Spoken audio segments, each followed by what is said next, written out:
All right. So, hello, good evening. I know that there are quite a few of us that are still having some issues with logging in, so I decided to just go ahead and make this video to help you guys log in. It's kind of hard to explain it sometimes when it comes to doing all of these, going on these websites and doing all this stuff.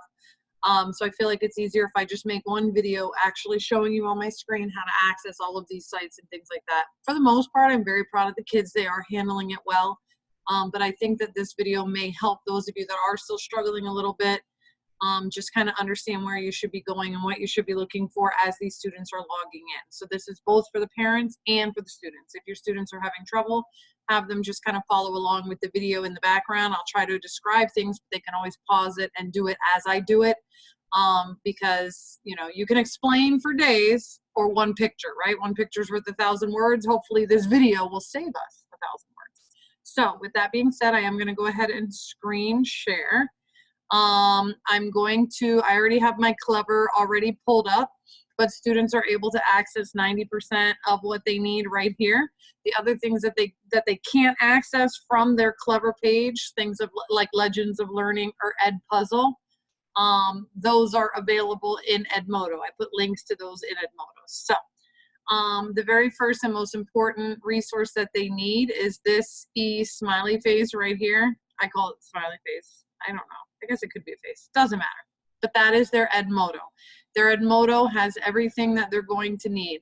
One thing that I did notice that was a little bit confusing is people were wanting to do how do I complete my assignment in Edmodo?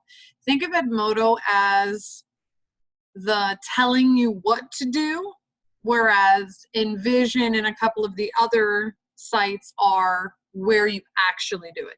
So Edmodo is just kind of like a calendar of what you should be working on. This is where you find out what you're doing and how you get to where you need to be. I hope that helps a little bit. So my classes, I know that these all say Stone over here on the side. Not a super fan of those. At the beginning of the school year, I created 2 classes. So 90% of the students are aware, but because it doesn't say my name, I know some people kind of get confused.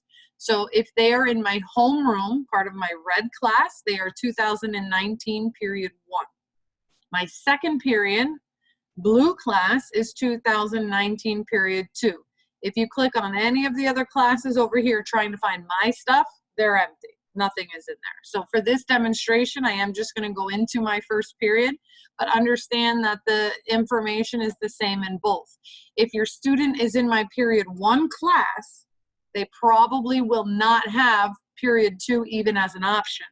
And if they're in my period 2 class, you're not going to see a period 1, and you don't need to, because everything is the same in both of them. As long as they're in one of these 2019 classes, they're fine. So we're going to go into the 2019 period 1. The very first thing that I want to point out is for those other resources that I was talking about, I went ahead and pinned it, meaning it should stay at the top. It's a video on how to create an account with Edpuzzle, which they need for their instructional videos. And there was one for Legends of Learning. I don't know if somebody is going in and unpinning them, but there is also a video that I posted on how to create a Legends of Learning account. Here it is. So I'm going to go ahead and repin it so it moves to the top. So both of these videos walk them step by step through how to create these accounts, just like this one that I'm making right now walks you guys through how to get to assignments and whatnot.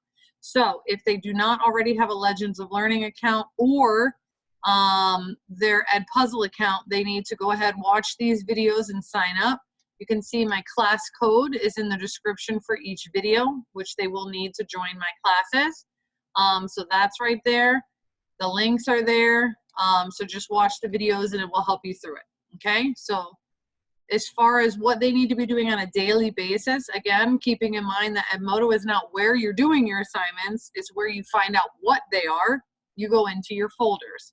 Now, everybody's going to have 2 folders. They're going to have the resource folder, which will never go away. That will always be there, and I will continue filling it with things that they need.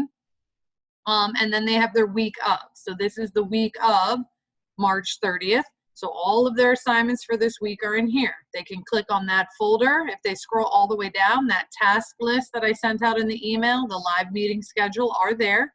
And then every day in their folder is what they need to be doing. Tomorrow is Wednesday, so I'm going to go ahead and just open Wednesday's folder, but most of them look identical. If there are handwritten notes, those are available in the folder, or they can just click on their task list for that specific day. This is kind of broken up, whereas the other task list that I sent is all in one place. So what this does is it tells you what to do and where you're doing it. So for example, tomorrow they should watch the direct instruction 14.3 on Edpuzzle, and there's the Edpuzzle link that they would visit. They need to complete one of these 2 assignments, depending on what live session they want to attend. And where do they complete these? In Envision. Then they need to attend a live session in Zoom right here. And then they need to complete their quick check. And where do they do that? In Envision. So this tells you what to do and where they're going to be doing it, okay? Please understand, I have had a lot of questions regarding this section here where it says like complete the pages and where do we turn it in? You don't.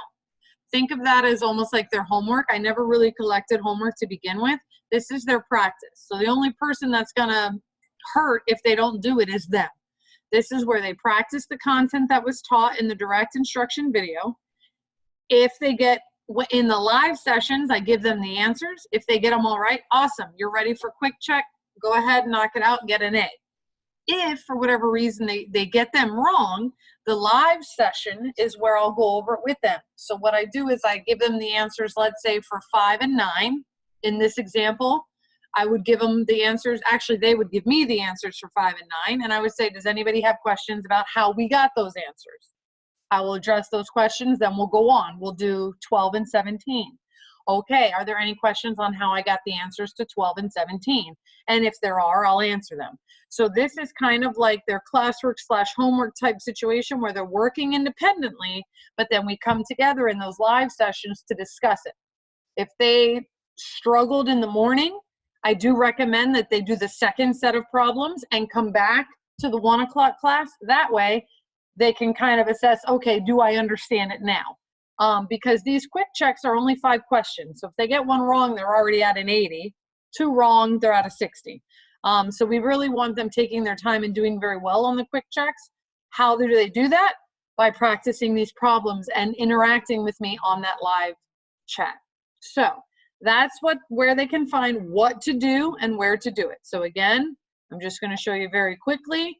You go to either one of the 2019 classes, they're all the same.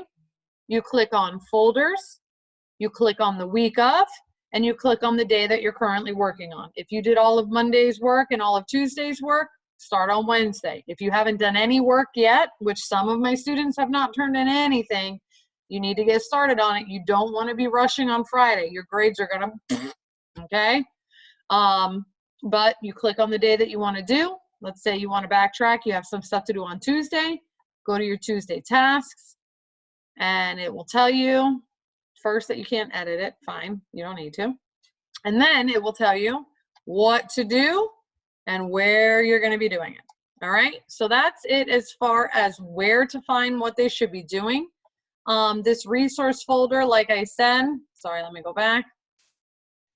If you go back to your folders, the resource one is not going to go anywhere. In here, there is a PDF, how to access assignments in Edmodo. The link for Edpuzzle and Legends of Learning are here. As I add additional resources to this online learning platform, more things will pop up. And here is how to access Envision. This is a big one for a lot of the kids that get confused going into Envision. I'm going to show you, but this has step-by-step instructions with pictures, exactly what you need to be doing in order to get to your Envision assignments, okay? Everything in Envision is labeled beautiful for you, I think. I am a little bit biased because I did it, but so there's that. So that's pretty much it. I am going to work on the calendar feature so that as assignments are due, it'll pop up saying, okay, don't forget, all this is due Friday. But as far as how to get to it, the fastest way is just going to those folders and checking those folders daily and going through the assignments that are in there, okay? As far as how to get into Envision, Envision is a little bit trickier only because the passwords sometimes for Clever and Envision are not the same. So you click on Envision, you hit go to Envision, it's going to ask you to sign in again. This password is the initials and the birthday. So for example, my name, Jennifer Stone. My password is JS. My birthday is October 1st, 1001. And for the sake of our kids being born in the 2010s and 2009s, my last 4 digits would be 2010, 2009, whatever year they're born in, but all 4 digits of it. Once they do that, they can sign in. Now this is where it gets tricky. I have 5 classes. They should only have 2. They're going to have 1 math and 1 science. Math, they're going to put the arrow down. Don't ask me why. They make us do it this way, but they do. Click on math. Then it's going to say, yeah. Thank you. Ay. Sorry, let me go back. It might do this to you too. Either way, you just go back to Clever, go to Envision, sign in again, and then put that arrow down for math. Click on math. Again, they'll only have 1 choice, but because I have 2 classes, I have 2 choices. They click on this orange classes tab. They're going to say, what do you want? You're going to say, I said math 7 times already. Can I please see math again? Click on it and boom, here are all their assignments. What I did to kind of make it easier for them is everything that's part of that Monday block starts with Monday. So here's Monday's another look video I always assign. It's just another explanation if after my instructional video they still have questions. The quick check, graded. Again, everything should start with the date. Monday. Here's Thursday, Tuesday, Wednesday. So everything is in here labeled by the day. The only thing that's not is this fluency game because it's open all week as long as it's done by Friday. If you go to the second page, there's more. Again, everything is labeled. Once these assignments close, the students are not able to go back in and resubmit it. So they have to just get it done before Friday at 10. But everything is here for them. Everything is labeled. If it has the general rule of thumb is if it has like a red icon like these, they grade themselves. So the students will actually submit it on the screen. This, let's say for the classwork that we spoke about that they needed to do before attending a live session, that page 523 is what was listed. If you go into Edmodo folders, that one's Monday. So I'm going to open Monday's folder, go to my task list. So you can see on Monday, their assignment was to complete page 523, numbers 5, 7, 9, 11, 13, 19, if they were planning on going to session 1. So again, page 523, if you go and you look in Envision, boom, there it is. Monday, page 523, classwork. So this, see the little paper right there? They have to do it on their own paper because when you open it, oh shoot, it's not gonna let me open it. Not that way. I can open it a different way. I don't want to confuse you. Don't do what I do. Just watch. We're on 14.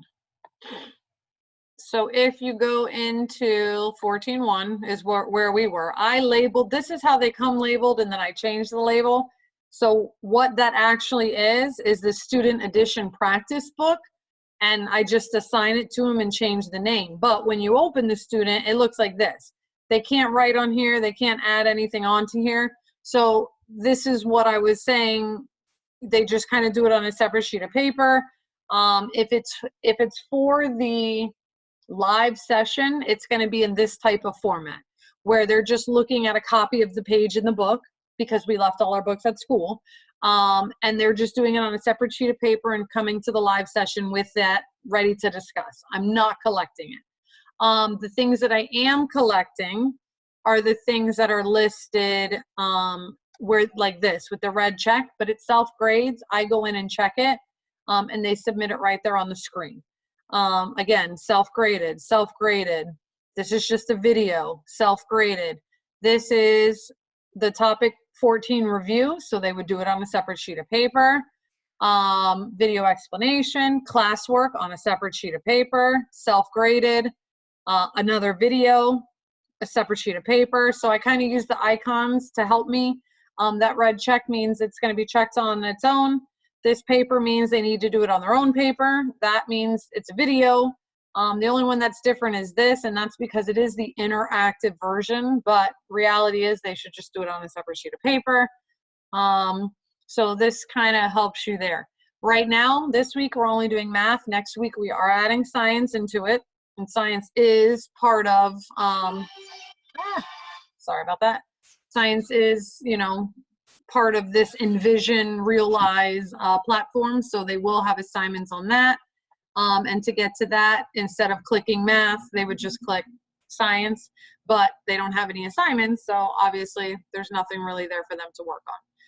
Again, please keep in mind that if they do not complete an assignment in Envision on time, one of the assignments that's listed under their classes, it will shut and they'll just get a 0 for that assignment. So it's really important that they're going in here every day, that they're using the task list that I give them, and they're getting their work done.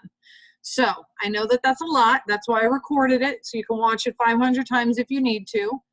Again, if they're having issues accessing anything, please just have them watch the video and pause it after, watch what I do, and then go try to do it themselves, and then come back and watch what I do next, and then go back and try to do it themselves. Because unfortunately, I don't know if you guys heard, but the rest of this month is this way. So we got to get them at least comfortable and able to navigate throughout the pages and kind of, you know, they got to kind of step it up a little bit and take charge of their education and being able to get into Zoom, being able to get onto the Edpuzzles, being able to access their assignments, because you guys have lives and work and things that you guys have to do too. So we need these kids to become a little bit more independent with their learning. So I hope that this helps. Again, it's on YouTube. I'll send you the link. I'm not gonna delete it anytime soon. If you have any additional questions that weren't addressed in this video, please let me know. I can make another video explaining other things. But again, I feel like you guys seeing what I'm doing instead of me just telling you what to do makes a huge difference. So that is it for tonight. I hope that it helps. And if you need anything, you know where to find me. I'm always around. Good night.